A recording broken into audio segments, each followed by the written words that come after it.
Hello everyone, কেমন আছেন সবাই? আশা করি সবাই ভালো আছেন। আবারও একটা আপনাদের জন্য ফ্রাইডে ব্লগ নিয়ে আসছি। তো ফ্রাইডেতে কি করলাম, কি রান্না করলাম সেই সব কিছু থাকবে আজকের ভিডিওতে।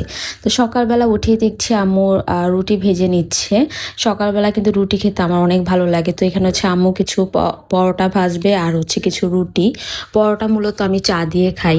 তো এখানে হচ্ছে আমি ফার্স্টে হচ্ছে ডিম ভুনা দিয়ে হচ্ছে রুটিটা খাচ্ছিলাম। ডিম ভুনাটা আম্মু রাতেই করে রাখছিল। আর ডিম ভুনা দিয়ে রুটি খেতে কিন্তু অনেক মজা লাগে। তারপর হচ্ছে একটু চা বসিয়ে দেই পরোটার সাথে খাওয়ার জন্য। পরোটার সাথে ইদানিং চা খেতে আমার অনেক বেশি ভালো লাগে।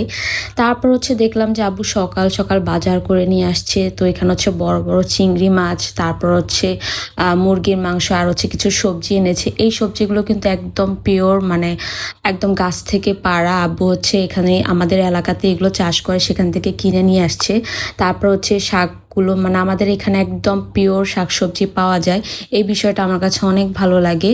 তারপরে এই তো আম্মু রান্নাবান্না স্টার্ট করে দেয়। তো ফার্স্টে হচ্ছে চিংড়ি মাছ ভুনা করবে, তাই হচ্ছে চিংড়ি মাছগুলো ভেজে নিচ্ছে। চিংড়ি মাছ কিন্তু আমাদের বরাবর সবারই খুব পছন্দের। যদিও চিংড়ি মাছ একটু অ্যালার্জি, বাট তারপরও হচ্ছে না খেয়ে থাকা যায় না। মানে সামনে দেখলে লোভ সামলানো যায় না, ব্যাপারটা এরকম। তো এখানে হচ্ছে আম্মু পেঁয়াজটা একটু ভেজে নিচ্ছে। তারপর হচ্ছে এখানে আদা বাটা আর হচ্ছে রসুন বাটা দিয়ে দেয়। তারপর হচ্ছে নর্মালি যেভাবে হচ্ছে আমরা চিংড়ি মাছ ভুনা করি ওইভাবেই আম্মু করছিল। তারপর হচ্ছে মরিচের গুঁড়ো, হলুদের গুঁড়ো, ধনিয়া গুঁড়ো সব কিছু দিয়ে খুব ভালোভাবে কষিয়ে নেয়। আর এখানে হচ্ছে আম্মু ঘরে বানানো যে গরম মশলার গুঁড়ো ওইটা দিয়ে নিছে।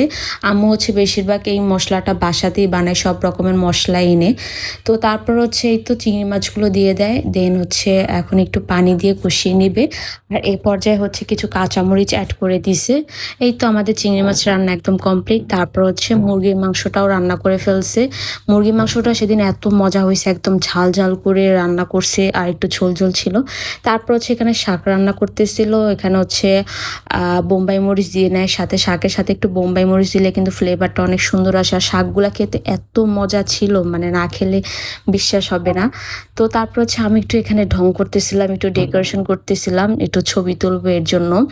তো তাই হচ্ছে সবগুলো থেকে একটু একটু করে নিয়ে সার্ভ করতেছিলাম। দেন এই তো সুন্দর করে প্লেটিং করলাম। আর পরে হচ্ছে একটু শাক অ্যাড করলাম। তো শাকটাই বেশি মজা লাগছে আমার কাছে, মানে পিওর ছিল একদম শাকটা, আর খেতে অনেক মজা ছিল। তো আমি হচ্ছে ফার্স্টে চিংড়ি মাছ দিয়ে খাওয়া শুরু করি। চিংড়ি মাছটা ভুনাটা সেদিন অনেক মজা হয়েছে। তারপর হচ্ছে শাকটা দিয়ে খাওয়া শুরু করি। মানে আমার শাকটাই বেশি ভালো লাগছে, একদম তাজা শাক ছিল আর আম্মু খুব সুন্দর করে ভাজি করছে, অনেক মজা ছিল।